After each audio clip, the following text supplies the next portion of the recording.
Hello children. So let's start with our English poem 9, The Outsider. The poem Outsider is referred to the handicapped people. What do you mean by handicapped person? Have you seen any of them? The people who are without legs or hands or without eyesight or not able to hear. They are called as physically challenged or handicapped people, or we can say them as special people. They are not normal like us. Here in this poem, the poet has expressed the feeling of the handicapped person. This poem is written by Anonymous. Anonymous means the name of the poet is not mentioned. The poet has expressed the desire, the feeling, and expectations of the physically challenged people in this poem. Can you guess the names of the people shown in the picture who are physically challenged? One is Helen Keller and another one is Sudha Chandran. They both, in one or the other way, became physically challenged women. They did not lose hope. With their desire, they have overcome their disabilities and succeeded in life. Like in the previous lesson, we have learnt about Puttraj Gawai. Though he was blind, he achieved his goals. He didn't lose hope. I'll read the first stanza. I am handicapped and wheelchair bound, expected to sit and not make a sound, just to smile and let the world go by, with saintly patience and never sigh. Handicapped means a differently abled or physically challenged people. The poet is saying that the person who is handicapped is expressing himself that I am handicapped. Wheelchair bound means a person who is not able to move without a wheelchair. He need help to move from one place to another. This type of people are expected to sit in one place because they may get hurt or fall, and to sit in one place and smile all the time with patience and calm without getting anger. Children, is it possible to sit in one place and sit calm?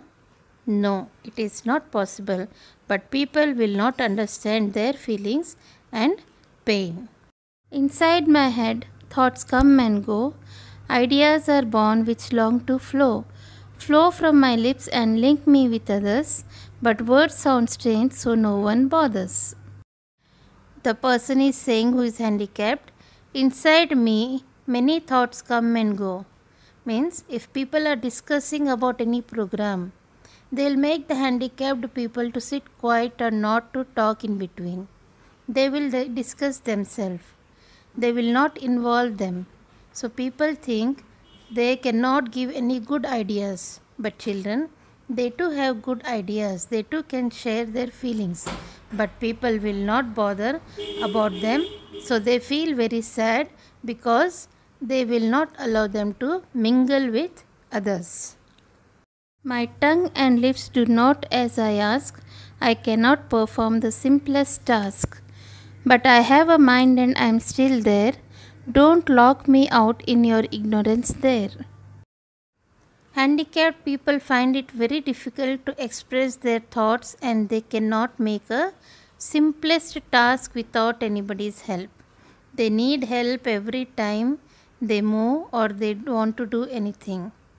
So they express that please don't ignore me, and I am alive, I am not a thing in your house, I too have a feeling, it is very painful, and he says that don't make me feel stranger or outsider. Please involve me in your discussion, in your happiness, in your sadness. I am also alive, I am not dead. Talk though I seem not to understand. Touch me, include me, hold my hand. I am alive and I have time to give. Let me share in the life I was given to live. The handicapped person say, even though I may not understand, but please involve me in your talk, Hold me, I am alive. I want to spend time with all of you. So let me allow to express my feelings, my ideas, so that I can live happily with all of you, and let me enjoy my life with all my disabilities. Children, in this poem, the poet says that although she is physically disabled, they are mentally as able as the normal person. They also have ability to think or form ideas which they are eager to share with others. So, involve them whether they are in your house or outside. Be friendly with them, share your thoughts and listen to their thoughts, and help them to achieve their goals. Thank you.